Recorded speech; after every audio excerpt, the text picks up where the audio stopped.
Aaron Kosminski, c'est ça ce qu'on a dit. C'est ça. Ouais. Il a été. Non, pour savoir.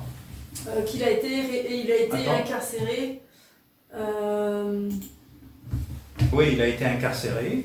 Oui, un mois après le. Un mois après le après meurtre. le dernier meurtre. Le dernier meurtre, oui. Et, mais, soudain, c'est fini. Ouais. Tout est revenu à la normalité. Il y a une personne, le détective comment il s'appelle Russell Edwards. il y a aussi Frederick Aberlin, ok. Lui, comme j'ai dit au début, il pensait vraiment que c'était George Chapman. George Chapman, c'était un mec dans le East End qui est un truand, un mec connu, Oui. qui était violent. Et lui, il pensait vraiment, et il était tellement obsédé par cette affaire qu'à 100% savait que c'était lui. Mais finalement, ils n'ont pas pu prouver que c'était lui. Ouais. Et retournons à ce Aaron Kosminski, okay, apparemment, après l'affaire qui est morte, qu'il n'y avait plus de suspects, plus de meurtres, c'est devenu, Jack the Ripper est devenu une histoire, quelqu'un qui n'a jamais été attrapé, que c'est le meurtre parfait, perfect crime. Okay.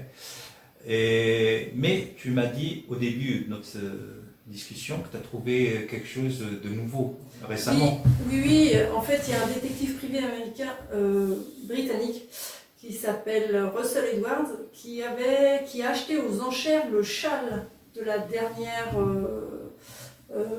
victime, donc Mary-Jane Kelly. Ouais. Et dessus, il était plein de sang. Et il a fait tester ce sang par analyse ADN.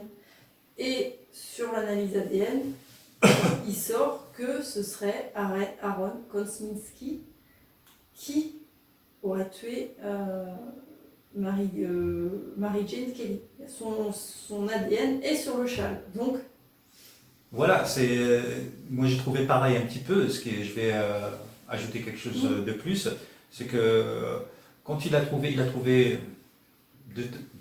deux sangs différents, oui. Un de la victime et l'autre inconnu. Quand ils ont fait l'ADN, il a trouvé un ADN, mais il ne savait pas c'était l'ADN de quel des suspects. Et comme les suspects, ils étaient tous morts, et le suspect numéro 1, c'était Aaron Kosminski. Ce qu'il a fait, il a tracé ses descendants.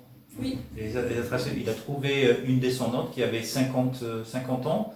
Il lui a demandé est-ce que c'est possible de faire un ADN pour comparer. Il a fait des tests avec d'autres. Et là, l'ADN était à 100%.